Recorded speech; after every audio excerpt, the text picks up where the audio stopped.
жылы Іле өзенінің бойында жаңа қала дүниеге келді.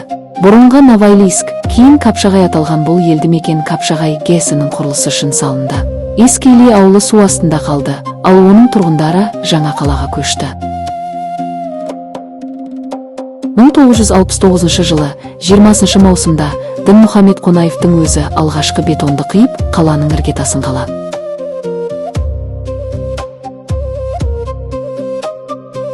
Кеңес дәуірінде Қонаев ірі өнеркәсіп орталығына айналды.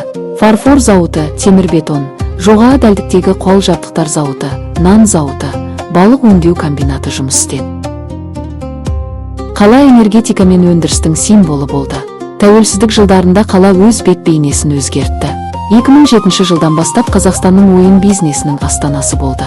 Пляжда, аквапарк, яхта, балық аулау бүгінгі Қонаевтың бет бейнесі осы. Қалада Қонаевқа арналған ескерткіш, Бердібек Соқпақбаев атындағы саябақ бар.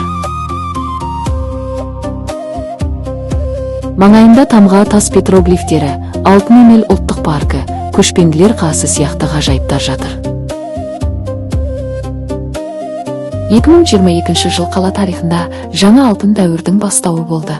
Мемлекет басшысының жарлығымен қалаға халқымыздың біртуар перзенті, мемлекет қайраткері Дінмұхамед Ахметұлы Қонаевтың есімі беріліп, шаһар Алматы облысының әкімшілік орталығына айналды.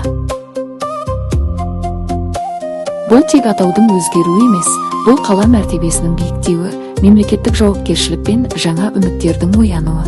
Бүгінде Қонаев өткеннің терең тарихы мен болашақтың биік мақсаттары тоғысқан бірегей мекен. Біз үшін ол Қапшағай ГЭСінің қуатты сәулесі, су қоймасының толқынындағы балалық шақ үні және Димаш атамыздың ұлы есімін арқалаған заманауи да сәулетті жаңа қала.